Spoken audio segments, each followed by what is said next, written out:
So there's a couple things I'm really excited to talk to you guys about today. Number one is that Jalen Hurts is having a career year. That's a true statement. It's also why I always say numbers never lie, but they sure as hell can deceive. Jalen Hurts is on pace this year for 27 touchdown passes, which would be a career high, and 2 interceptions, which would be the best ratio of his 27-2. That's the Nick Foles, Chip Kelly, take the league by storm with that offense season. 27-2. Jalen Hurts is the defending Super Bowl champion MVP, who has been runner-up in the regular season MVP. He's in the midst of a career year, and apparently the Eagles are frustrated with him. This is fun. I'm on crazy pills. You know, and I thoroughly believe that there are people in the Eagles organization that want it out there, that they're like upset, they're frustrated, they're angry for whatever reason because Jalen might not be doing exactly what they want him to be doing. And I thoroughly believe my man Derek Gunn's report on that. Again, it's not Derek's opinion. It's what his sources have told him. So that's something to stress there, okay? If I was to go back in time with all of us, let's just I don't know, pick a random year, means nothing. 1997. Okay, let's just go back to that year for a second. Hell, let's go back to Eagles have just lost their third straight NFC championship game. Let's go to, what was that, 02, 03? 03. It would have been 03. Let's go back to that, okay? Let's all travel magically back to that time, and I'm going to tell you that we're going to have a quarterback in Philadelphia that has been runner-up in the MVP award for the regular season, has been to a championship, has been to a Super Bowl. He balled out and had like the highest efficiency rating ever in that Super Bowl.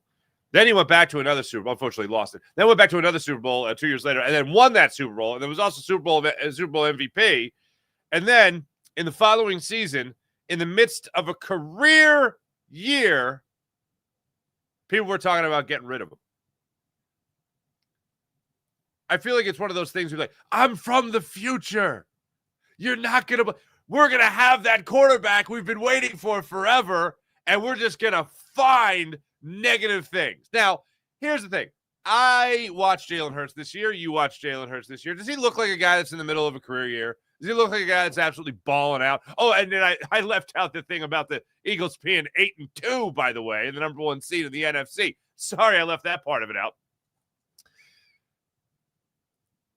If I would have told you back then that this is what the resume of the quarterbacks, resume of the quarterback in the year 2025, and we'd be like still saying the same stuff we said about every other quarterback. And the thing that really gets me is like, well, can you really win it with them? Well, you did win it with them. Can you really get to a Super Bowl? You've been to 2. And still, like, I feel like the 2004, 2003, versions of us would have been like, we would never. No, if he did all that, we'd be throwing mini parades in the street every week. And we're not. That's not what happening. And it just goes to show that, if it bleeds, it leads, so to speak. And this is the closest real thing, the closest thing in the sports world that you could get to something that's non-truly news-making. It's just sports news-making. And it's finding the negative. And it's focusing on the negative. Now, I'm someone that I consider myself to be hypercritical in a lot of these situations here, and I get a lot of guff for it. But it's the truth. That's what we're drawn to, what we can correct. If it's okay, if it looks good, don't leave it alone. Find the imperfection. Because overall, like, there's games throughout this season. You can talk about the mistakes. I think it was actually Devontae Smith. I might have said it was Jahan Dotson, but that one play where Jalen drops back and they give the sky cam view of it, and you see a wide open receiver to his right, and for whatever reason he doesn't hit him, he doesn't find him. He ends up trying to scamper. And he's got a clean pocket for the most part. He's got time. There's a play to be made. He doesn't make the play. Yeah, that's critical of him. You can be critical of that. Now, was it Jalen's fault the offense was cheeks against the Detroit Lions? Absolutely not. Was it all Jalen Hurts' fault that the Eagles in their first game against the Giants, that offense was also cheeks? No, absolutely not. But there was certainly meat left on the bone in those situations. But when you step back and you look at it, the Eagles are coming off their second all-time Super Bowl championship. They were founded in 1933. They're coming off their second Super Bowl championship. And for the first time ever, they have a quarterback that is a franchise defending Super Bowl champion. We've never seen it before. And there is conversation about how the team is frustrated. And people using that conversation to either be on one side of it, which is the side I'm on, which is this is what's going on here. Really? You have a new offensive coordinator who's never called plays at the NFL level before, who's never called plays before. And on the other side of it, you have an offensive line that is been struggling all throughout the season, is now going to be missing their Hall of Fame level right tackle, future Hall of Fame right tackle Lane Johnson for 4 to 6 weeks. And we're going to be focused on a run game that can't get established, and you're frustrated with the quarterback. A wide receiver that is bitching and moaning about how the offense isn't working, and then there's at the very least 3 plays that he just quit on. 2 plays would have been completions in the Broncos game, in the Lions game, had he not quit. And then also that stupid 4th and 6 that they ran, which I do blame Jalen Hurts for. That stupid 4th and 6 they ran against the Green Bay Packers, where it's a go ball to A.J. Brown, and he just looks like he's lollygagging up the field. Ridiculous. And this is all Jalen Hurts' fault? Okay. You're frustrated with Jalen Hurts. You're frustrated with him. That's who the organization is frustrated with. Not, for whoever said, oh, yeah, Kevin Patullo. Yeah, but let's bring in another guy that didn't have any experience because that worked out so well the last time. Let's do that. Yeah, I totally get it. I totally get the idea of being frustrated with Jalen Hurts because I just really miss the days of, not starting out seasons 8-2, 10-1. I miss the seasons where we're like 5-5 and they keep you guessing. Are they going to be a hot team in December and make the playoffs? I miss those days. I hate these days where it's like, Super Bowl contenders again. Oh. Yeah, I'm frustrated, man, because I miss the days of what some people might call it anxiety. I miss the days of, as I call it, agita. I miss those days. So I'm really frustrated with all this success. Oh, damn this success. Being all successful and stuff. I'm so frustrated. Why? Because he doesn't think Kevin Patullo has a lot of good ideas? Is that why we're frustrated? He thinks he might have a better play than what Kevin Patullo has? It's mind-numbing. It really is mind-numbing. I really do. I've never been a big time machine guy. Hey, what would you do if you had a time machine? I think. But I'd go back and I'd talk to us in the early 2000s. I'd be like, no, guess what? We're going to have a quarterback that's like similar to McNabb in that he has a lot of success, except this guy, he's won a Super Bowl already, and he comes back trying to win another one. And he's been to 2. He hasn't just been to NFC Championship games. He's been to 2 of them, and he's won 2 of them, and he's won a Super Bowl. And then guess what? People are still going to find a way to bitch and moan, which now brings me to one of the other things I was really excited to talk to you guys about. And joining the ranks of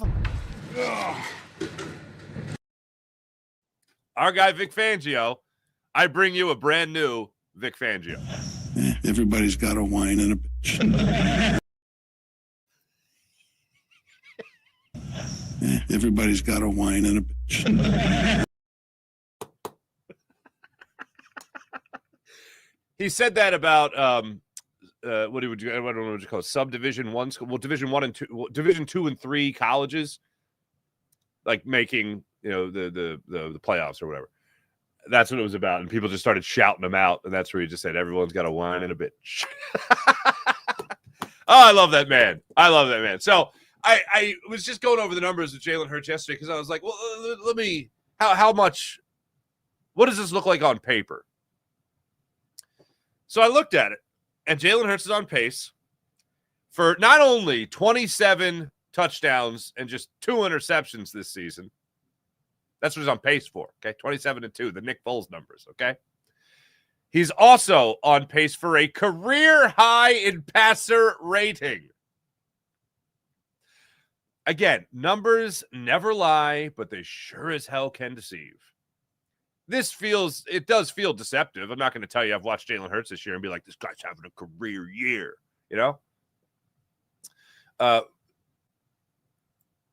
But it is wild to me that you can put up numbers like that, and this offense can be, 6 fewer points per game than they were last year? That's pretty remarkable.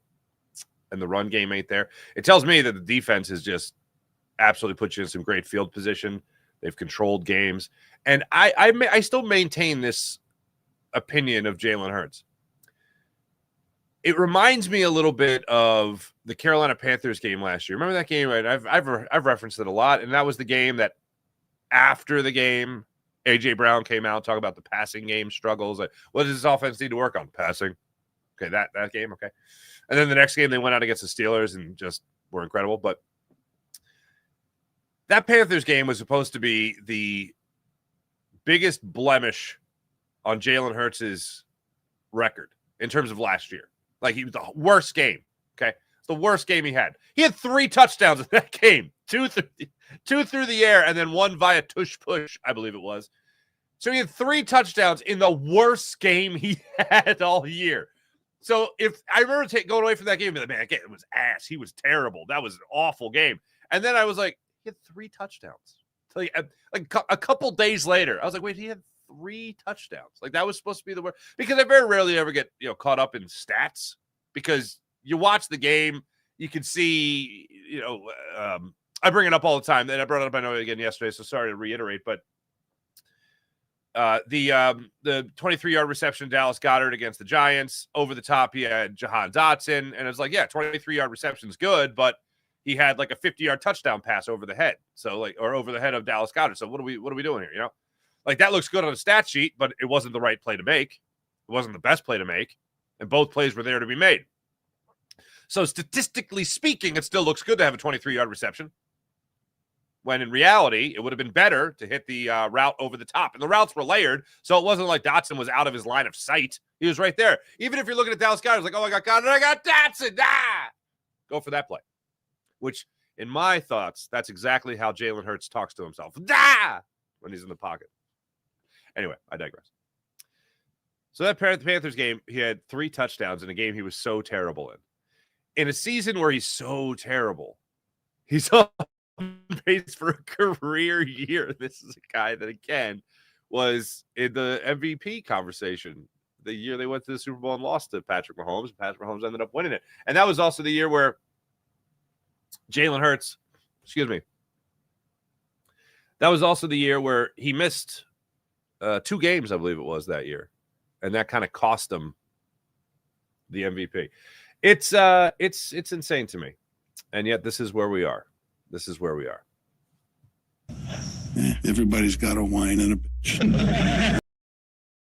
So let's hear from the new guy. Let's hear still the guy that is calling the plays on this offense. And I was listening to Vic Fangio yesterday talk about Drew Makuba. He got asked about Drew Makuba and Jahad Campbell, rookies, and he was just like, it's they've played 10 games. They're no longer rookies. Well, Kevin Patullo is no longer a rookie offensive coordinator and play caller. It's been 10 games. Okay? So how's this going to improve? I have 2 cuts for you from Kevin Patullo. Just one evaluating the play of Jalen Hurts. I do think it's a fair evaluation. The other is what's been holding this offense back. Kevin Patullo yesterday, I think this is on what's holding the offense back.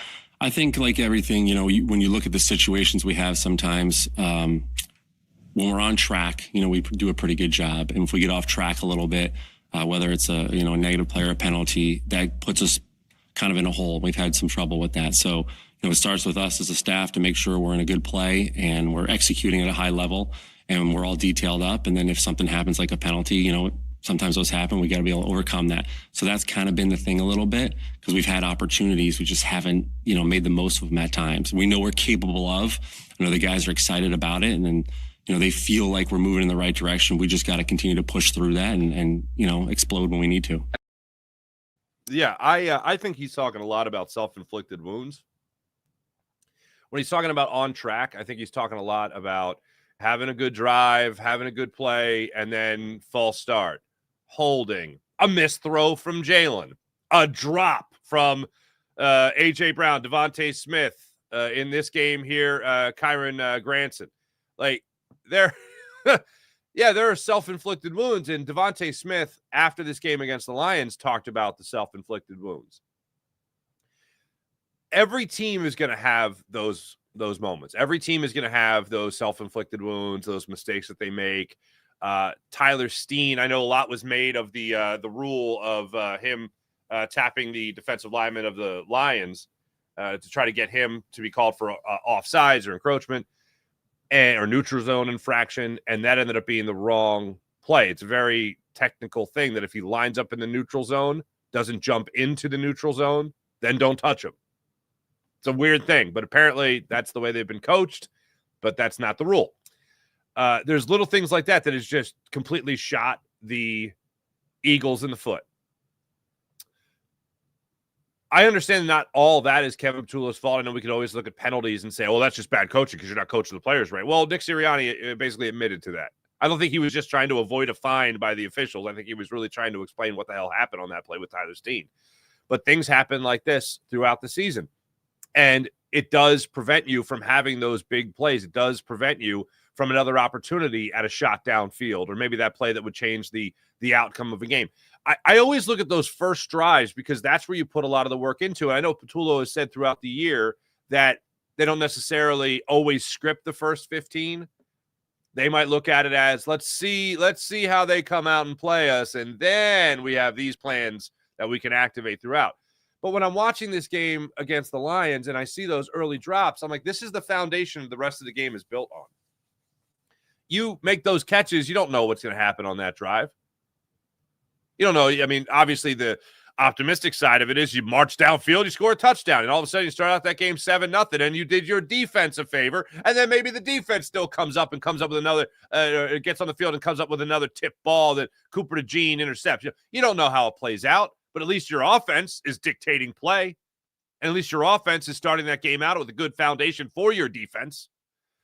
So, yeah, if you can find a way to correct these mistakes, and look, I understand quarterbacks are going to miss throws, drops are going to happen, false starts are going to happen, penalties are going to happen in general.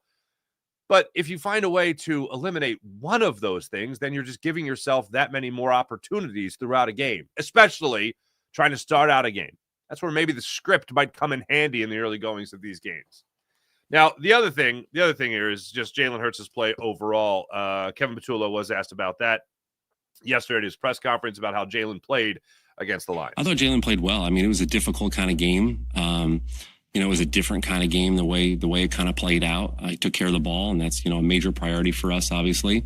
But he did a good job, and the game kind of went the way it went. The field position was kind of different at times. There was we had two red zone opportunities. I know the short field, we came with a field goal. We needed to do a better job there. And then the other one, we were down in the red zone. We had a negative play and something else, and we kind of got out of it. Then we had to get back in the red zone and kick a field goal. So those two drives right there, you come away with touchdowns. It feels completely different, the whole entire outlook, in the game for the offense. So he did a pretty good job. Yeah, I can't look at that game with Jalen and like maybe the play where he's in the end zone and he puts it down the sideline to Jahad Dotson. That's certainly a play that I look at with Jalen. I go, damn, that was a big play. The Eagles ended up getting nothing out of that drive, unfortunately, other than flipping the field position. But one of my praises of Jalen Hurts has been when the game is on the line, he always has that play in his back pocket.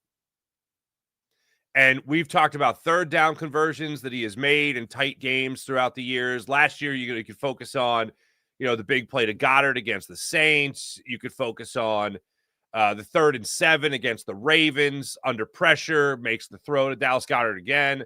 You could talk about the 3rd and 14 to Devontae Smith on that out route against the Packers. Like, there are plays like that he has had really throughout his career that even in those tight games that you watch the majority of those games, you go, Jalen just doesn't seem to have it today. That kind of thing. The defense has been the star of the show. He finds a way to make that play. Game's on the line. You need a play to be made. He's the guy that can make that play. So, yeah, drives look like they're about to stall. A missed throw where you're ready to yell at Jalen for having all the time in the world in the pocket and missing a wide open Devontae Smith down the field. Like, by missing, I mean not even giving him a chance to make a play, just not throwing him the football. And then there's a 3rd and long that he just puts it on the money and he gets a first down and the drive continues and end up icing the game with a field goal or a touchdown, or you're able to take a knee, whatever. That's such a non-measurable clutch gene that he has. This game against the Lions, unfortunately, that play really didn't happen to like ice the game. It was a sweat fest throughout a lot of it. There's no doubt in my mind that the star, though, of the last 2 games has been the defense. And as I said yesterday, Seth Joyner hit the nail right on the head when it came to the fact that this team right now looks like a defensive team. What's the identity of a team? Forget the run game. Forget a high-powered offense with all the money you have on offense, all the talent you have on offense. You're a defensive machine right now. To prove that to the jury, I'd like to bring a witness to the stand. That is tackle Taylor Decker of the Detroit Lions. And I don't want to mess this name up. Is it Wayward Sports social media? They have like 158 Instagram followers. It came up in my algo yesterday. I didn't see this after the game. Very rarely do I watch the other team's press conferences or media sessions. I usually just listen to the Eagles and watch the Eagles. But Taylor Decker, tell me the vibe you got on this. Tell me the vibe you have listening to this answer from Detroit Lions offensive lineman Taylor Decker when asked, basically, hey, what happened? What happened against that Eagles defense? They're playing at such a high level. Tell us what happened, sir, please. What you guys just faced? Their personnel is really good. They're not necessarily an overly complicated defense, but they have really good players, and they can roll them through too. They have, 1 deep, 2 deep they're all good players. So yeah, we just. I'm going to need to watch the film, like truthfully watch the film on this one, because it just felt like, we were just kind of trudging through everything. It was very difficult, so credit to them.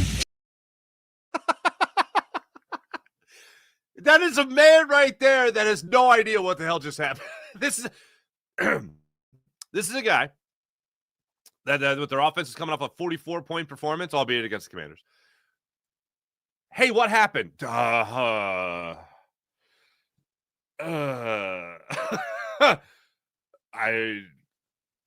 Fangio put that man's head in a pretzel.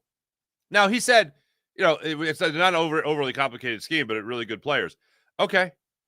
Well, I think Vic Fangio knows how to deploy those players, and Howie Roseman did a hell of a job of putting those players together.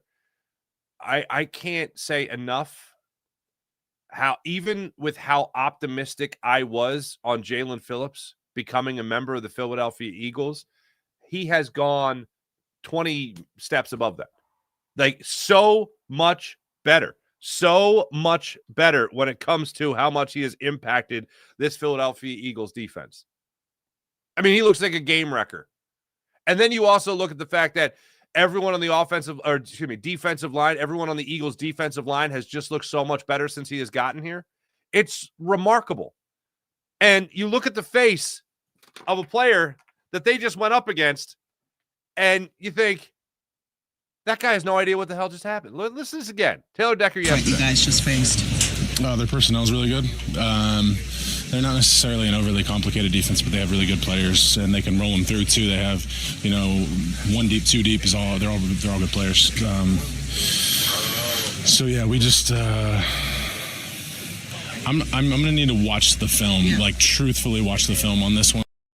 So he also lies, I guess, about watching film usually, but now he's like, I really got to watch this film because there's an old Seinfeld joke about Was witnessing like a car accident or something. Was like, I don't know, I just was thrown for the accident. I have no idea what happened. Like, that's the look on his face right there. That's what Jalen Carter, Jalen Phillips, Jordan Davis, even in this game in particular, Moro Ajomo, Nakobe Dean just did to you. I don't know. It was loud. There was a lot of commotion. And then I looked up and I saw that it was 16-9 and we lost. I have no idea what happened. That guy is baffled. Absolutely baffled. And you know what's crazy about it's not necessarily a complicated scheme. It's that they have good players. Vic Fangio at his press conference yesterday, aside from saying Everybody's got a whine and a bitch. Aside from that little nugget, he was asked about what has made this team so dominant. And he said the players. It was like, well, no, but what about this, that, and the other? He was like, yeah, no, it's the players. It's always the players. I thought Vic Fangio was a hard ass. I thought Vic Fangio was a guy that players didn't want to play for, because he's too tough. Doesn't appear to be taking a lot of credit after allowing 19 points over 2 games. It's all the players. I absolutely love that. Also, talking about batted ball drills, he was asked yesterday, what went into that? Why did you do that? I didn't do it. Clint did it. Eagles defensive line coach Clint Hurt implemented the batted ball drill, which worked out so well against the Detroit Lions, by the way. So again, not taking credit. Also asked again about the success, the reason for the success, the players, quote unquote. The players are the reason for the success. Also praised Adoree Jackson for hanging in there throughout the game. And this was one little nougat that I didn't understand watching the games. There was definitely a point. I remember saying to Seth when we were watching this game against the Lions, I go, is Nolan Smith out there? And that wasn't like I was dying for Nolan Smith to get more reps over like Jalen Phillips or anything, but I just hadn't seen him. And it was like maybe midway through the second quarter, I was like, is Nolan Smith's active, right? Like he wasn't on the inactive list before the game. And no, he was playing. He actually played, I think it was 58% of the snaps in this game. And Vic Fangio put it out there yesterday that Nolan Smith is on essentially a snap count right now. Like they're trying to limit the amount of snaps that he's out there. They don't have him for every play, but they have him for most plays, I guess. Looking at this game, Nolan Smith against the defense against the Lions played 22 defensive snaps. That's 37% of the snaps out there. Jalen Phillips, again in the 70s, 76% of the snaps. Jalix Hunt, 36 snaps. That's 63% of the snaps. He played in 14 more snaps than Nolan Smith did Jalix Hunt. So, hey, that's something. Brandon Graham, by the way, only played 8 snaps. That was 14% of the snaps. That actually went down, I believe, from the previous game against the Packers. But I whoever he's using right now, it seems like this defense can't do wrong. And I'm here for every single snap of it along the way. So that's what that's what I gathered yesterday from the Philadelphia Eagles, and they're addressing the media and all that. There was one more thing I think with the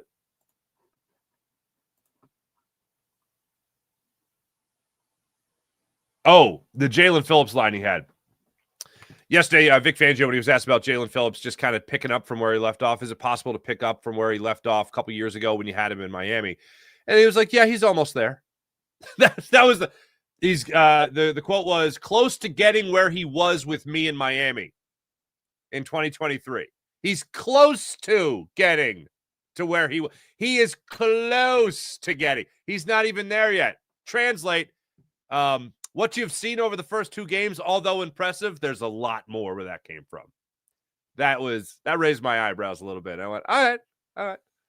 Unleash hell against the Dallas Cowboys, please and thank you, on Sunday afternoon, 4:25. That's what I got out of Vic Fangio yesterday, out of Kevin Patullo. Just good overall concepts against man coverage. Unfortunately, it didn't really come to fruition. I played for the Jalen Hurts. Too many negative plays. Trying to get into a sense of urgency with this offense to really get things going here. But he constantly talks about each game being different. And that was one thought I had with Kevin Patullo when he was talking about each game being different. And it was like, is that surprising?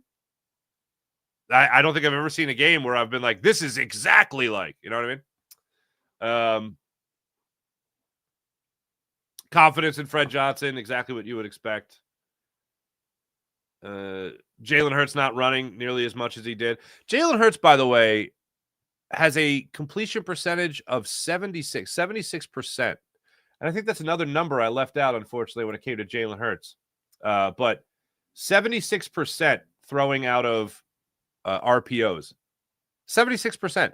His season completion percentage is 66.9%, which is also close to his career high of last year, 68.7%. That's pretty impressive. But if he's hitting those RPOs at 76%, and he's thrown the ball 30 times out of RPOs this year. Let's do a little bit more of that. That seems to work. Let's do that. I would like it a lot. So that's what I got out of the Eagles. Your Philadelphia 76ers back on the hardwood tonight. They got the Toronto Raptors. Then this is the first game of a back-to-back. Then they play the Bucks tomorrow. Tonight, the Raptors. Tomorrow, the Bucks. That's the way that one works. Also, Flyers off till tomorrow. They got the Blues again. That's the way that works. Let's get into the chat check. But first, let me tell you about PHL Sports Nation, Philadelphia Sports Nation, enhancing your Philadelphia sports fan experience across all social media and blogs. That's phlsportsnation.com. Let's get into the chat check. Sean Gillespie, hello. Lee Milone, hello. April. Hello, April. Wayne the Pain, good morning, Vietnam. Oof.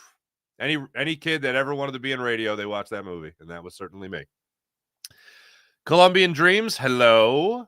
Mr. Tab, hello. Quick one, hello. Quick one. Could it be someone in the organization passing the buck for Patullo hire?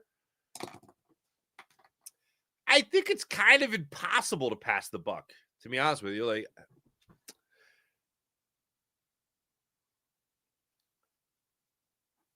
it's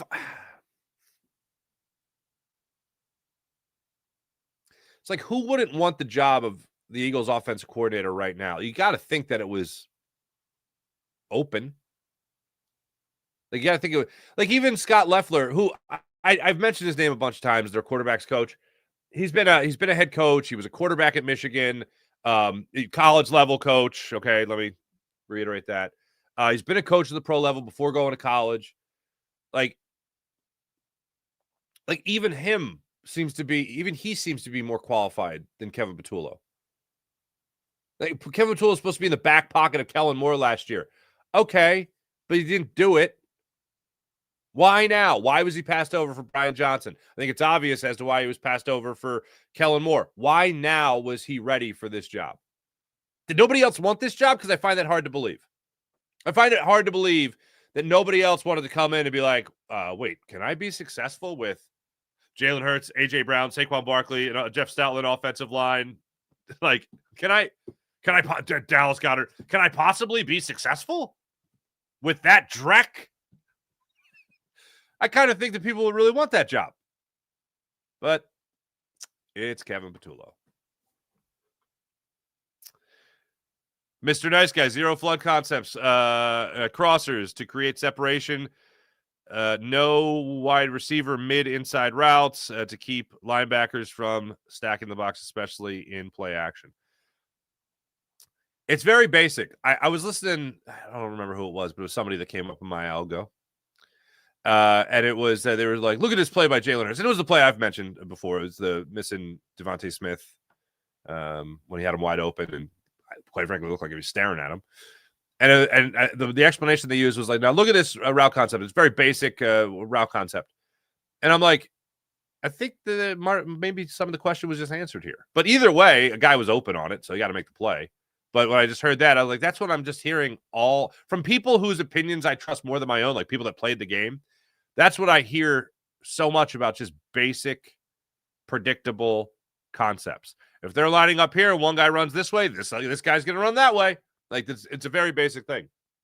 And my question is, with all the times that we talk about Jalen Hurts possibly checking out of a play, my question is, well, is he checking out of that play because he knows everything's basic and he's like, well, we've done this before. I know they've watched the film. Let me reroute AJ here. Let me reroute Devontae here. Let me reroute Dallas Goedert here. Let me make sure I find Saquon behind the line of scrimmage here. Maybe that's one of the reasons. Maybe that's why they're frustrated, because he knows your play calling is ass and he wants to do his own thing because he's got more confidence in that than, well, if I run a slant here, they know I'm going to run a go here. Easily predictable. April, I'm here for the Vic Fangio sound bites. Well, I mean, while we're here. Everybody's got a whine and a bitch. I'm going to have to just say the word bitch and just put it in there. Because on the live version, it was out there. Oh, no, call the cops. They're already out there. Anyway, allora. There we go. Where's it at? There it is. Okay. Sean lets me know Sirianni's protege in play calling is like Homer Simpson mentoring someone to nuclear safety.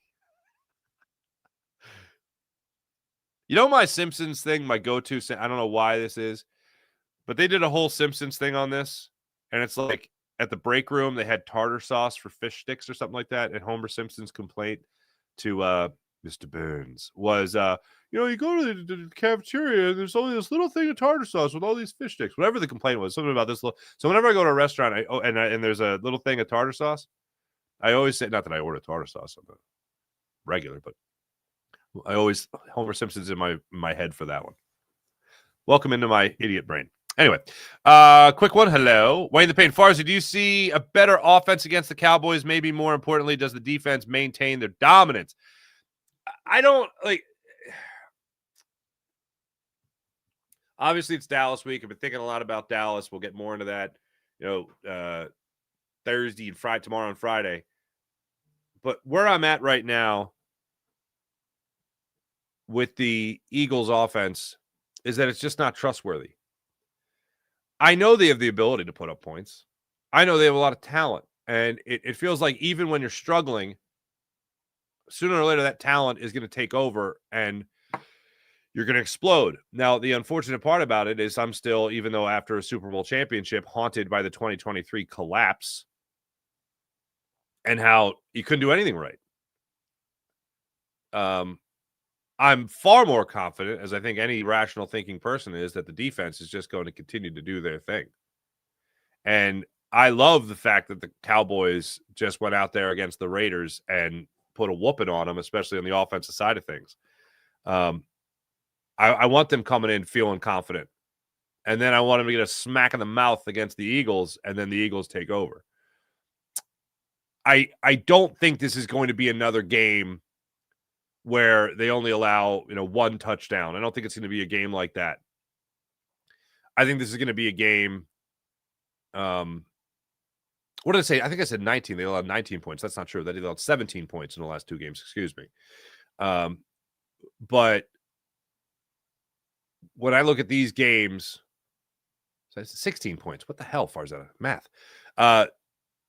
When I look at this game against the Cowboys, I just think the Cowboys have too much firepower, especially in the receiving. And George Pickens is playing at such a high level, and CeeDee Lamb's still such a hell of a player.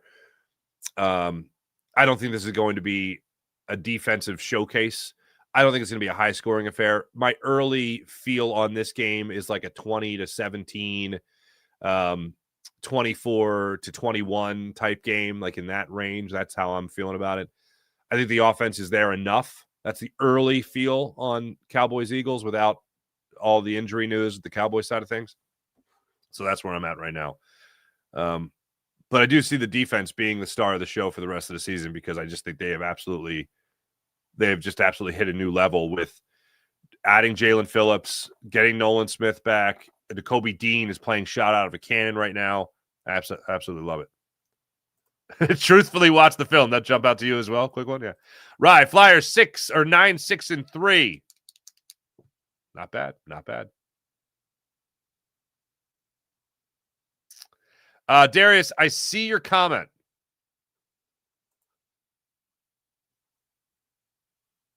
Wait, what? That's a lie. Y'all stay calling out AJ for BS? What? Let's be real. It's not AJ. It's not Hurts. It's the bleeping OC, Darius says in his next comment. Yeah, but if a player lollygags it, I'm going to mention it because you never do that. Never in a struggling, especially if you're struggling. It's not like you can have a high-powered offense and you miss one throw like that. It's like, all right, you'll get it on the next one. No problem. This one is like, that could be the only shot. That could be the only shot. Right. AJ has talked himself out of Philly. Guess he forgot what it was like in Tennessee. Oh, wait, that's right. He was the only weapon, so he was happy. Well, I mean, Derrick Henry was pretty good. Winning never really mattered to AJ. AJ's kind of admitted that last part, right? He said that after they won the Super Bowl. He's all about the hunt. Remember that quote? He's all about the hunt. The Super Bowl win that wore off a couple of days later. And then he's all about the hunt. Let's not forget about that. God bless you. God bless you, Ken. Nice to see you. Cry wolf, let loose, dogs of war. There you go. Jeffrey Laurie says, Arthur McQueen, hello. Jeffrey Laurie and the boys are really feeling this way about Hurts. Sell the bleeping team. See, I let one F-bomb in there. It's Miss Goozy. KP is ruining my life, man. That's great. That's great. Pin 9617. Morning, Farzi. Should I be concerned with Schwarber and Suarez reject? No, that's all part of the game. That was not a surprise. I still think Kyle Schwarber's back with the Phillies. I don't think Ranger Suarez is back with the Phillies, but that was fully expected. I think they were the only team that have two guys reject qualifying offers. So there you go. Stratus, what's going on? We get to see Carter go after Dak this time. Ooh, after the spitting incident. Spitting, the new way of life in the NFL. Anyway, thanks everybody in the chat. You guys are wonderful as per usual. Once again, by the way, you're gonna have a little bit of a later Locked On 76ers today. Locked On 76ers is going to be 1 p.m. Around 1 p.m. I'll put up the thumbnail for you on Locked On 76ers, so make sure you guys go over there on that YouTube channel, like and subscribe. Keith Pompey and I break it down your 10, 9, 8 76ers every day of the week, hon. So make sure you subscribe to that. And your Flyers are off till tomorrow night against the St. Louis Blues. Thanks for listening. Thanks for watching. Make sure you guys like and subscribe on the Farzi Show YouTube channel. Make sure you guys like and subscribe also on the Locked On Sixers YouTube channel. And make sure you guys like and subscribe on the Locked On Eagles YouTube channel as well. Me, Jason Martinez, Harry Mays, Louis DiBiase have you covered once a week. I have you covered with them once a week for Locked On Eagles Squad Show. And, of course, like and subscribe for all your game day needs to the Seth Joyner Show YouTube channel, where me, Seth, and Derek Gunn break it down for you each and every week. Thanks for listening. Thanks for watching. My name is Mark Farzetta. Like and subscribe. I will catch you guys tomorrow. See you guys then. Everybody's got a whine and a bitch.